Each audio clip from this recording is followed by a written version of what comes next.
Karibu tena kwenye Swahili Bible Stories.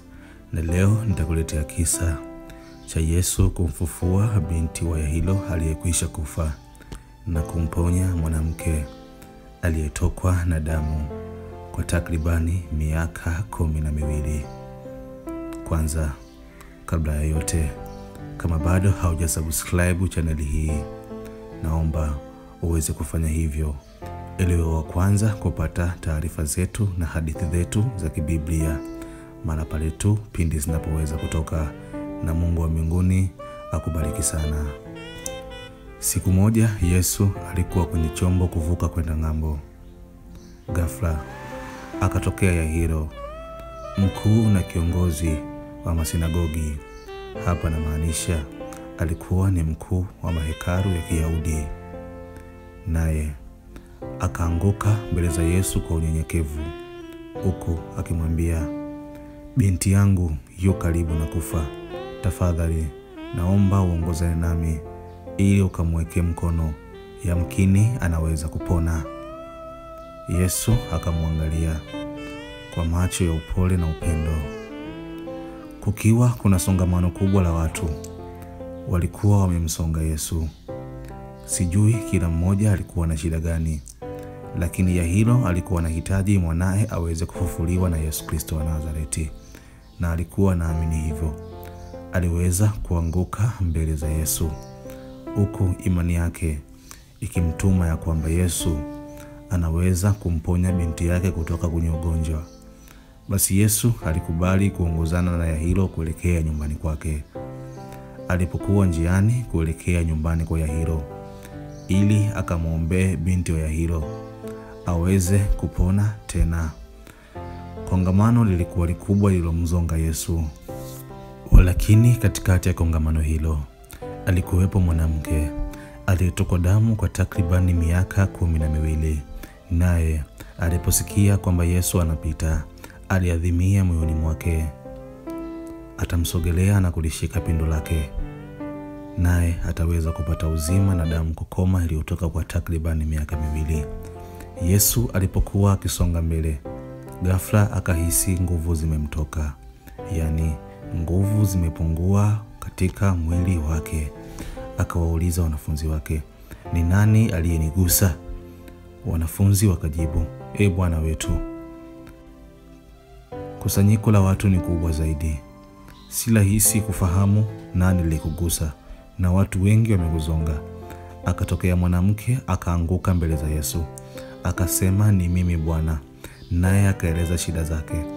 Bwana, nimetokwa na damu kwa miaka 12 bila kukoma, nami nimeshafilisika kwa kutafuta matibabu huku na kule.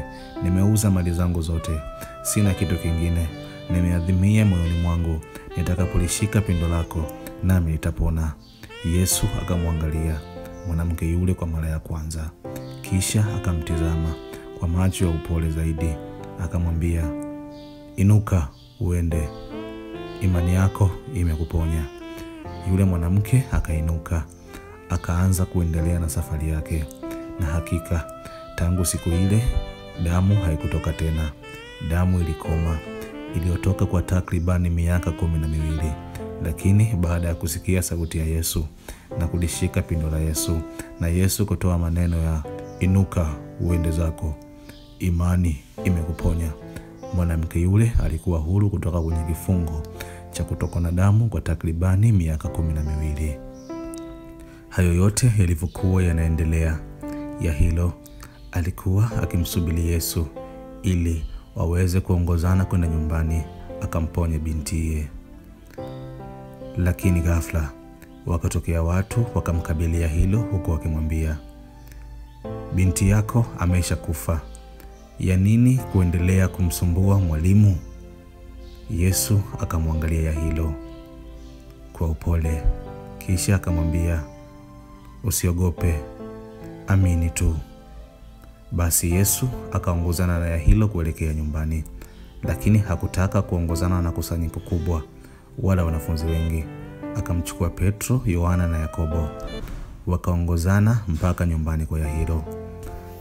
Na walipokaribia nyumbani kwa Yairo, Yesu akasikia yowe kubwa na watu wakiomboleza. Akawakabili akiwaambia, mbona mnafanya ghasia sana? Mtoto hajafa, bali amelala.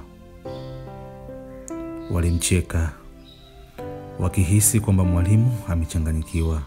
Yesu akasisitiza kuwaambia, mtoto hajafa, bali amelala. Yesu akawachukua wanafunzi wake aliongozana nao kwenda kwa Yairo, pamoja na wazazi wa binti yule aliyekwisha kufa. Wakaingia ndani.